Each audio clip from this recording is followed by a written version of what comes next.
예수님은 말씀하셨습니다. 하나님이 약속하신 성령을 받으라고. 오늘 저와 여러분이 진심으로 사모했으면 좋겠습니다. 하나님, 내게도 성령의 충만함을 허락해 주시옵소서. 본문에 보면 예수님께서 십자가에서 죽으시고 부활하신 후에 40일간 제자들과 함께 하셨다고 했습니다. 그리고 하늘로 승천하시기 전에 마지막 말씀을 전하십니다. 너희는 예루살렘을 떠나지 말아라. 그리고 하나님이 약속하신 것을, 그 성령을 기다려라. 그때 제자들이 마가다락방에 모여서 오로지 기도합니다. 오순절 날이었습니다. 갑자기 강하고 급한 바람 같은 소리가 나왔습니다. 불의 혀 같은 불길이 임했습니다. 각 사람 머리 위에 성령이 임재하셨습니다.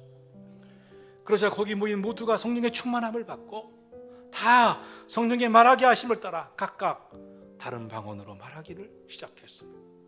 하나님의 능력, 권능을 받았습니다. 제자들은 의심했습니다. 예수님이 그렇게 능력이 많으셨는데, 기적도 일으키셨는데 왜 저렇게 초라하게 죽으실까?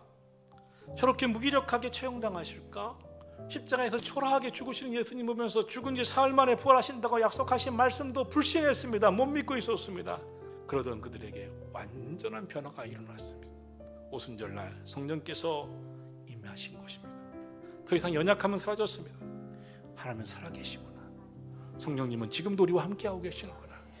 오늘도 저와 여러분 심령 생명 속에 부활하신 예수님의 성령으로 우리 안에 임재하셔서 삶의 순간순간마다 능력 있는 그리스도인으로 살아갈 힘을 더해 주시기를 예수님의 이름으로 축원합니다.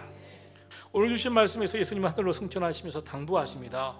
하나님이 약속하신 성령을 받아라. 성령을 받으면 어떻게 됩니까? 첫째로 권능이 임합니다.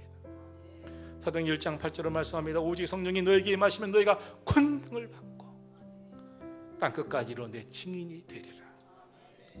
우리가 왜 무기력하고 아무것도 아닌 일에 쉽게 낙심하고 시험 들고 좌절하며 살아왔습니까? 성령으로 충만하지 않았기 때문입니다. 성령 충만을 받으면 권능이 임합니다. 낙심치 않습니다. 시험 들게 하는 악한 영의 생각을 물리칩니다. 성령의 권능으로 모든 문제와 두려움과 근심과 어려움을 물리치고 복음의 증인으로 살아가게 되는 줄로 믿습니다. 우리가 성령 충만 받지 않고 연약한 상태로 이 세상의 죄악과 가난 저주와 싸운다고 하면 우리는 질 수밖에 없어요. 그러나 하나님의 성령이 임하면 권능을 받습니다. 담대해집니다. 나는 약하지만 주님은 강하시다는 것을 확신할 수 있어요. 여러분, 이 땅에 행복해야 할 사람이 행복하지 못하고 인생이 빛이 나야 할 사람이 빛이 나지 못하는 사람이 얼마나 많은지 몰라요. 성령의 능력을 받지 못하고 마음의 근심과 불신과 불만으로 가득한 채 악한 영에 사로잡혀 사는 분들이 얼마나 많아요. 그러므로 우리가 성령 받는 것은, 성령의 충만함을 입고 사는 것은 선택이 아닙니다. 필수입니다. 오직 성령으로 충만함을 받으라. 이 말씀이 사도행전의 예수님의 제자들과 120문도만이 아니라 오늘 이 전에 함께하는 여러분 모두에게도 임하기를 예수님의 이름으로 축원합니다. 승리하는 신앙생활의 비결이 여기 있습니다. 둘째로 성령 충만 받으면 가슴이 뜨거워져요. 가슴이 뜨거워지는 경험을 하면 성령님이 내 안에 내주하시고 임재하셨다는 확신이 생깁니다. 사도행전 2장 1절입니다. 호련히 하늘로부터 급하고 강한 바람 같은 성령이 임하고 불의 혀처럼 갈라지는 성령이 각 사람 위에 임하였다고 말씀하고 있습니다. 오늘 우리가 성령을 체험하고 나면 살아계신 하나님, 오늘도 성령으로 역사하신 하나님이 내 안에 내주하신다는 성령의 체험 때문에 가슴이 뜨거워지고 불같은 성령 때문에 기쁨이 놀랍게 임하는 줄로 믿습니다. 내 안에 성령으로 내주하실 수 있다는 확신을 얻는 것처럼 기쁨이 어디 있어요? 그러므로 우리가 기도할 때 특히 마음이 뜨거워지는 성령의 체험을 할 때까지 한번 기도해 보세요. 중도에 포기하지 말고 낙심치 말고 성령의 역사가 함께하기를 사모해 보세요. 오늘 저와 여러분의 삶에 기도하는 가운데 성령의 뜨거운 역사가 임하기를 주님 이름으로 축원합니다. 악한 마귀 사탄이 가장 무서워하는 사람이 어떤 사람이겠어요? 성령으로 충만한 기도하는 성도일 것입니다. 악한 마귀와 싸워 담대하게 이길 수 있다는 확신을 가진 사람일 것입니다. 여러분, 말씀과 기도로 능력받아 영적 싸움에서 이기고 승리하시기를 주님 이름으로 축원합니다. 우린 더 이상 약한 존재가 아닙니다.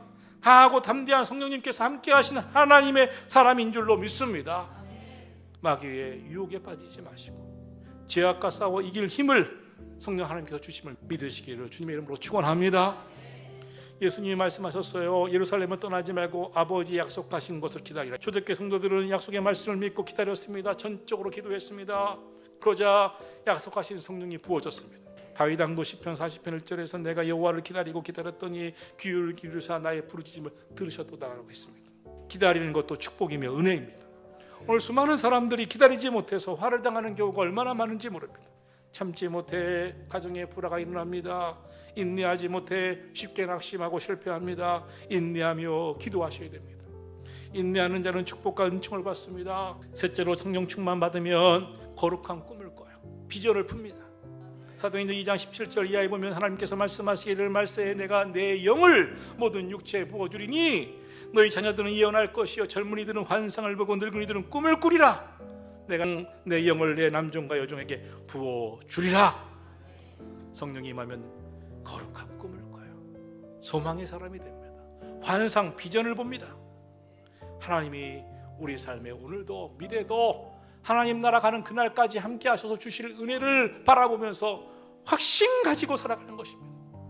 오늘 이 시대에 많은 사람들이 꿈 없이 살아갑니다. 비전 없이 살아갑니다. 악한 영은 늘 염려하게 만듭니다. 후퇴하게 만듭니다. 좌절하게 만듭니다. 근심하게 만듭니다. 그러나 성령님은 희망을 갖게 해요.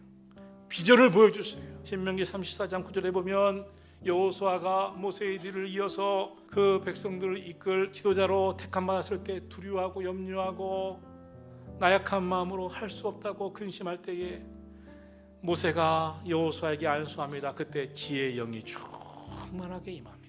하나님의 성령을 부어주시자 지혜가 넘쳐납니다. 담대한 마음으로 하나님이 함께 하심으로 능력을 나타납니다. 여러분 오늘도 주의 성령께서 여러분 한 사람 한 사람 머리 위에 임재하시고 안수하셔서 여러분 삶에 지혜가 임하고 하나님 주신 성령으로 충만케 되기를 예수님 이름으로 축원합니다. 성령이 임하면 생각도 달라져요. 부정적인 생각이 긍정적으로 바뀝니다. 원망 불평하던 사람이 감사 찬송하게 됩니다. 할 수 없다던 사람이 할 수 있다는 사람으로 변화되는 거예요. 빛을 못 보던 사람이 빛이 나는 거예요. 비전을 갖게 되는 거예요. 일생 동안 나를 사랑하시고 인도하셔서 하나님이 도와주셔서 나는 연약하나 놀라운 하나님의 능력으로 행할 수 있다는 비전을 갖게 되는 것입니다. 저는 여러분이 문을 여시면 그 문을 닫을 자가 없는 하나님의 은혜를 믿으시고 오늘도 꿈과 거룩한 환상을 품으시기를 주님의 이름으로 축원합니다. 가정을 향한 거룩한 꿈을 꾸세요. 자녀들을 향한 거룩한 비전을 고백하고 선포하시기를 축원합니다. 하나님의 나라와 교회를 위해서 거룩한 꿈을 꾸고 기도하시기를 주님의 이름으로 축원합니다. 하나님 반드시 소원대로 비전대로 이루실 하나님을 믿습니다.